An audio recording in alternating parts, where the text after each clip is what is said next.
They don't like that we don't have kids. They bring it up a lot. And then they also complain about this. You ever see parents of a small kid? They go, "Oh, I got this Wiggle song stuck in my head." Oh, that's your fault. You bought it for him. Why did you do that? Why did you buy it? That is weird. You didn't have to. He didn't even know it existed. That's a baby. He couldn't find the bathroom an hour ago. Why did you buy him the Wiggles? I'd have more sympathy if, he doesn't even have money. You know what I mean? Like, he's 6, he doesn't have money, doesn't understand money, doesn't know where to buy stuff. It's a whole different story if his 6-year-old somehow scraped together 19 bucks, took a bus to a Best Buy, and then showed up later that day waving it over his head. "Hey, we're watching this tonight and forever!" Yeah, I feel bad for you now. Not only for that, but your kid is very independent for 6. The teenage years are probably going to be a nightmare.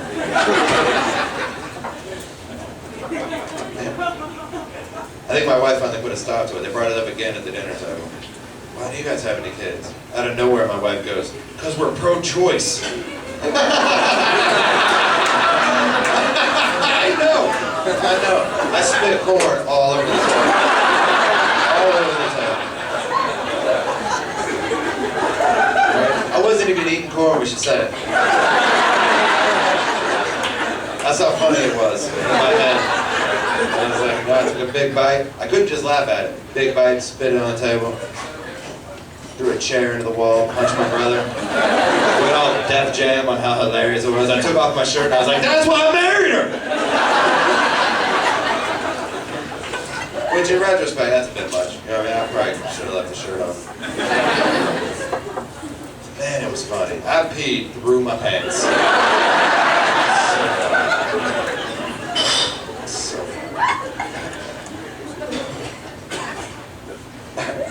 we get along great though, like we could have kids. I know, I've made marriage sound idyllic. I get it. One man. Trapped, the rest of you in agreement. Yes. I like being married too. That's the guy that's like, "Oh, talk about my marriage." Can't. I don't know anything about it, so. We don't fight that much. And whenever we do, it's very rare, but whenever we do, it comes from the same thing. It's always the same problem. And the problem is, I sometimes think I know the answer. No, I know it's dumb. It's dumb. Because I don't, because there isn't one. That's the thing they don't tell you in the Bible. There is no answer. Even if you get it right, the question changed before you started talking. Yeah. Then you're just confused in the passenger seat trying to figure out why she started crying when I said Applebee's. Oh, it's terrible, but it's close. Oh, we're not talking about dinner anymore, are we? I had $1 billion idea. Someone in the room, if they were good at computers, can make $1 billion. Do this. And check it out, I don't even want to cut. I just want to be able to buy it. It's worth it to me to own this thing. They make an iPhone app where you wave in front of the radio, it tells you what song is playing. $1 billion idea. You make an iPhone app, you wave in front of your wife's head, it'll tell you exactly what she's talking about. How great would that be? Sometimes I'm just staring out a window. And then suddenly, oh no, we're still talking.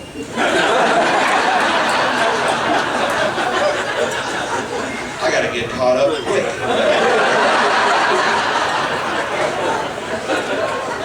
I don't have my DVR hooked up to my wife yet.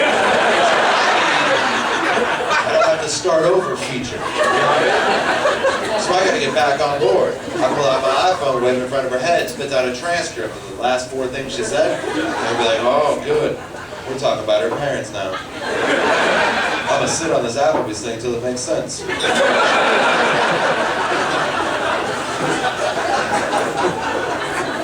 I love your parents. You know what else I love? Chicken fingers. They're still half price. You want to? Too soon? Should I wait it? Don't cry again. Sometimes I see the fight coming. I take steps to avoid the fight. I still end up right in the middle of it.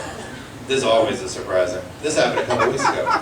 True story. I get home from a show, it's 2 in the morning, and I'm stoned. All right? Those are just the facts. Not bragging, just letting you know where my head was at. And I realized this is not necessarily appropriate behavior. It's pretty awesome. It's not appropriate. And it is awesome. There's a reason why the cool people do it. No one ever said Tom Petty was appropriate. So I realized I got a good plan. I'm going to get inside quietly, get to where the TV is. It's simple. I can pull this off. And it's going well, too. I'm halfway across the kitchen, silent, cat-like. And this she comes out of nowhere like a 10th grade pregnancy.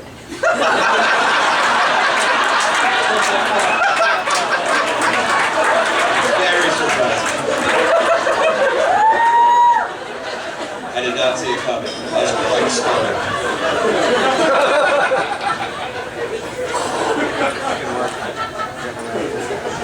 I had barely got my bearings back together before she goes, "Why are you coming home stoned at 2 in the morning?"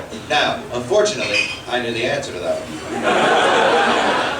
Keep in mind when I tell you, I was right. I got the answer right.